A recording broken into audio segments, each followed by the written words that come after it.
What's going on, chicken friends? It's Donna Little from the Coop Scoop. And oh man, you know what they say, when it rains, it pours.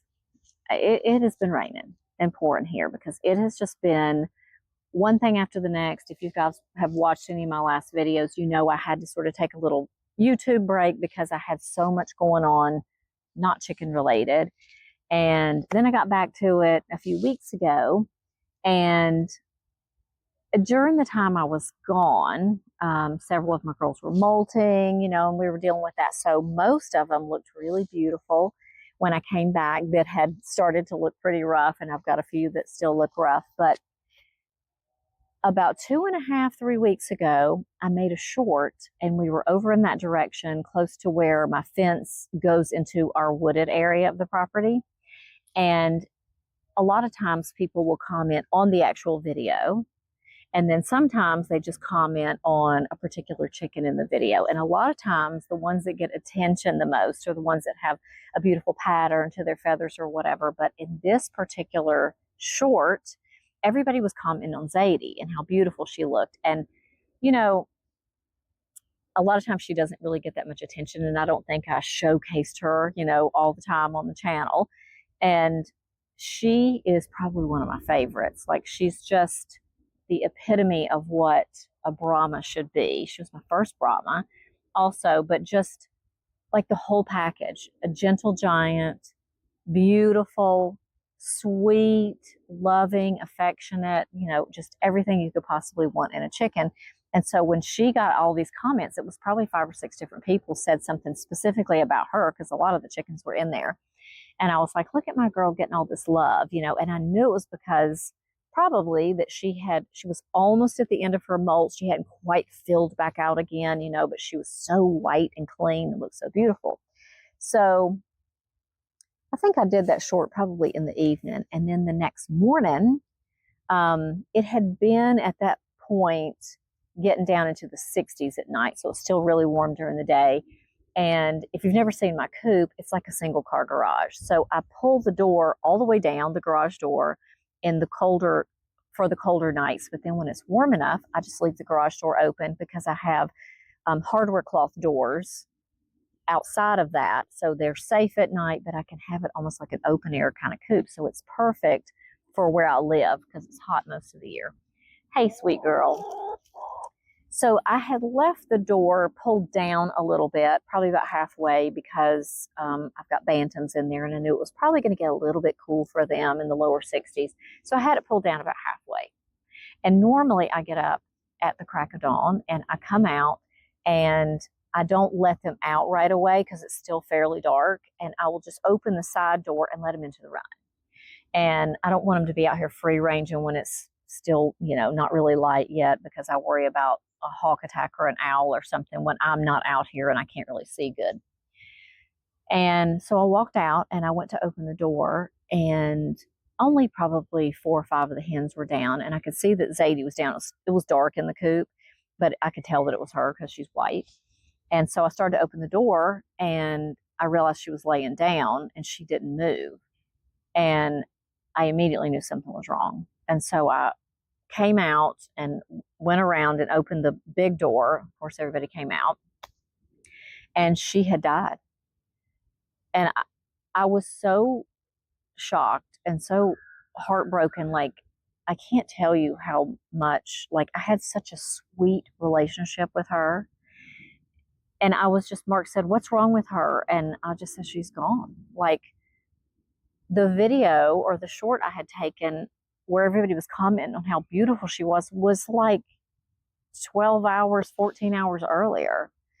And so I don't know what happened. I mean, I know probably somebody will ask. We did talk about whether or not to do a necropsy on her. And Mark just said, I don't want to do it. He said, don't ask me to do that.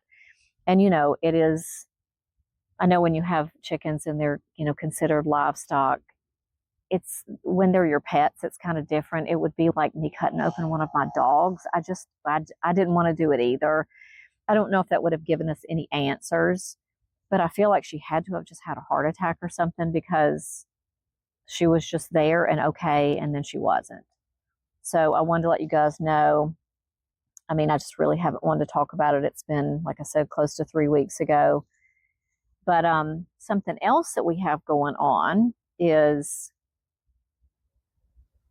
it was the other day. We were out in the Bantam Run, me and Mark sitting at the picnic table. And in case you haven't heard, we have a rooster. And it's the little black and white Bantam Cochin who was named Clover. And so we just named him Grover. And Grover jumped up to go on the ladder. And I have a ladder, it's probably a couple feet off the ground, and it's just, horizontal. And they love walking around on that. And so he started to hop up, and he didn't quite make it, and he was kind of scrambling to get up there. And his crop was like up above the level of it. And I was getting up to try to go help him, and he kind of just went back down to the ground. But when he did, he spewed up some lovely, smelly sauerkraut liquid. And I was like, how did I not know he had, sauerkraut? Because, usually there's a little something going on before it gets to that point. And he has never once acted like a thing was wrong with him, but he clearly has sauerkraut. And I guess it's just because he is a little pig. I mean, this chicken eats like every time I look at him, he's eating. So he always has a full crop. And, I guess I just, how a Cochin's built anyway. They're like a little ball. And I just literally didn't notice in the morning that his crop wasn't, emptied out, because I will just turn the light on in there and open their little door for them to go out, and they go out and start eating, so I just hadn't noticed it. Now I feel terrible that I didn't see it happening. Like I said, it's not an impacted crop, but I do wonder if he had a partially impacted crop, and that's what made it start, because out there in the area that they have that's not covered, there was some ground cover. It's not all grass. There's some grass and then some other ground cover out there. And now that all of the ground cover has died off, you can see this whole root system kind of right at the top of the ground. And he was obsessed with pulling at it. Now, the other ones will, obviously peck around on the ground because they're chickens, but he was just yanking it. And so I said to Mark, we ushered them all in, and we got the weed eater, or he got the weed eater, and came out there and just took it down to the ground. And I raked it all out of there, because I said, he's going to end up with an impacted crop. So I think it probably started with that, if I had to take a guess, because nobody else has this issue. But anyway, it's been an adventure, because I went ahead, normally I don't go straight to medicine. I try to handle everything sort of in a more natural manner with herbs, or, garlic in their water, colloidal silver, whatever. But I thought, I don't really want to mess around with this. I fortunately don't have a lot of experience with sauerkraut, because I've only had a couple of hens in my entire chicken keeping life that have had sauerkraut. So what I did notice, though, when I felt it was very obviously like a water balloon, very squishy and watery, and it was hanging pretty low. And I know there is something called pendulous crop. I have never dealt with that. And so I was like, hopefully, because of his age, because he's not even 5 months old yet, hopefully because of his age, and because this hasn't been going on for very long, I'll be able to get this to, snap back to being where it should be, up, because he went from like an A cup to a double D. So I brought him in, and I've done all the things, he's getting my Conazole, and then I also brought him in and I fasted him for 24 hours. I'm going to scoot a little bit. The sun's blinding me. And so I fasted him, and I've just given him had given him some coconut oil, and then I would do the massage and everything. So things are going through. His poop looks perfectly normal, and, it will go down, but it's not completely emptied yet. So it's been several days since we got started, and yesterday I've been just monitoring him, and I had him in the house, but yesterday I let him go back outside. I didn't want him to overeat because he's a pig, and I kind of thought, if I leave him to his own devices, he's going to overeat. I'm just going to keep scooting backwards and not allow his crop to snap back. So I made him a bra, and hopefully this is, the way it's hanging is going to resolve itself. Now, you can see it in the video. It looks actually in the video like it's hanging and is bigger than it is. That's his feathers hanging over the little bra, but it is lifting, not lifting and separating, but lifting. So it is doing its job and holding it up. But when I first brought him in, I'm going to say, like, we both love this little guy. So he was just out in the kitchen, and he was a little gentleman. He was behaving himself and just kind of puttering around and checking things out.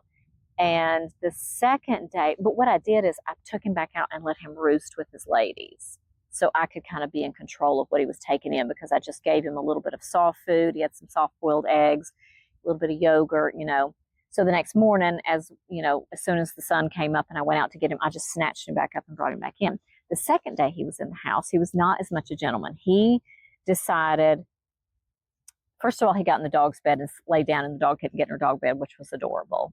But then he became obsessed with wanting to jump on the kitchen counter. And I was like, I don't think you're going to make it onto the counter, because that's kind of high for somebody your size. And if you don't, then you're going to get hurt. So I finally had to put him back in the bathroom. And I just turned the light off so he would just chill. And it's not completely dark in there because there's a window. So I checked on him about 30 minutes later, and I found him here. This is probably about 3 feet off the ground. And what he is sitting in is this literally tiny little lightweight decorative box with a couple of washcloths in it. I have no idea how he didn't knock it off the shelf and fall to the ground. No idea.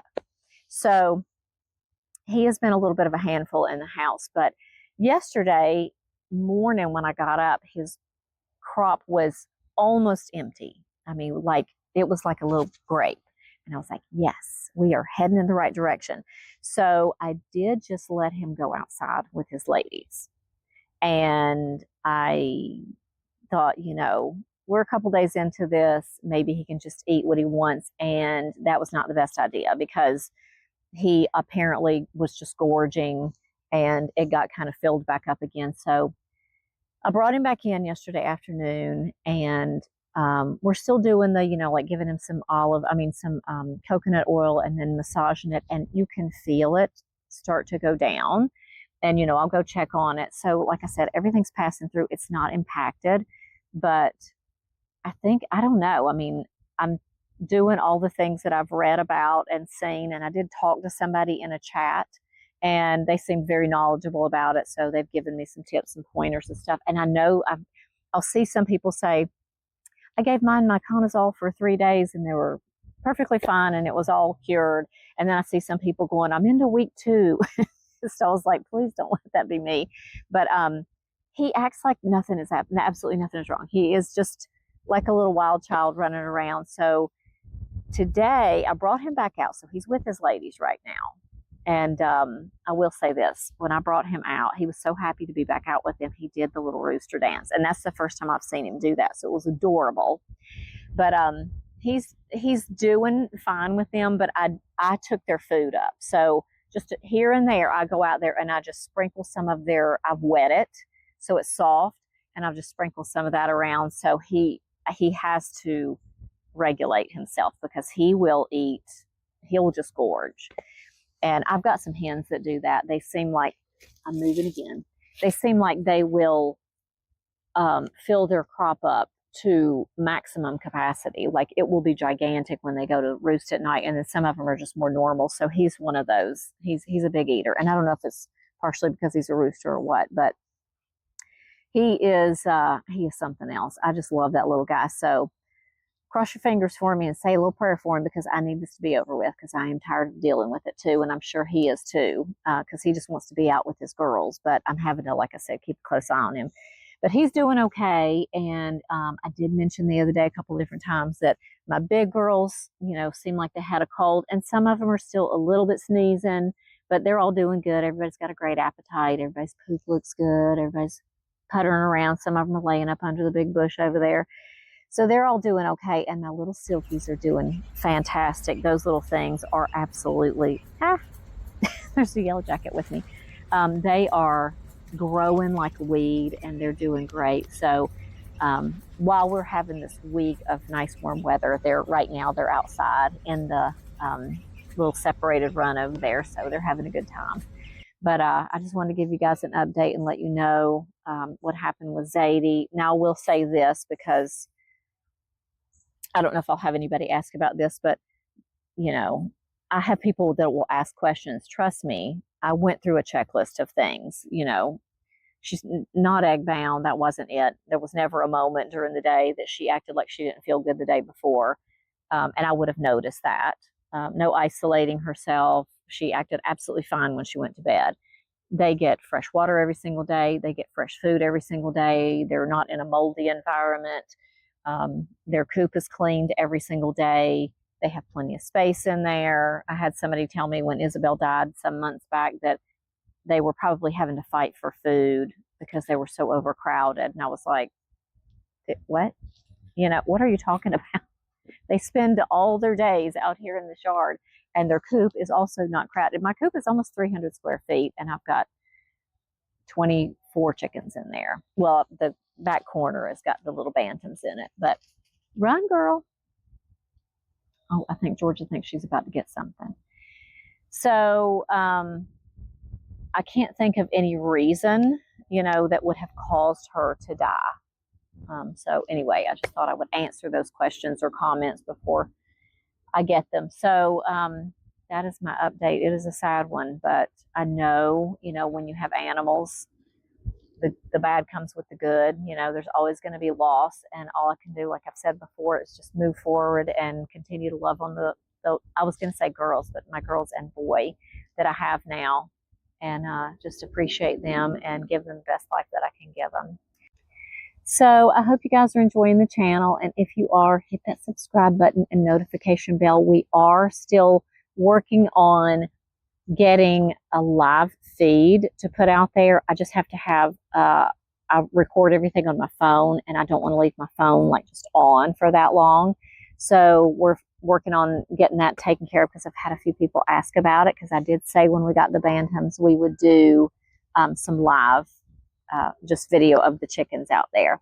So that's coming. We just got to get it figured out. So have a fantastic day, guys, and I'll see you in the next video.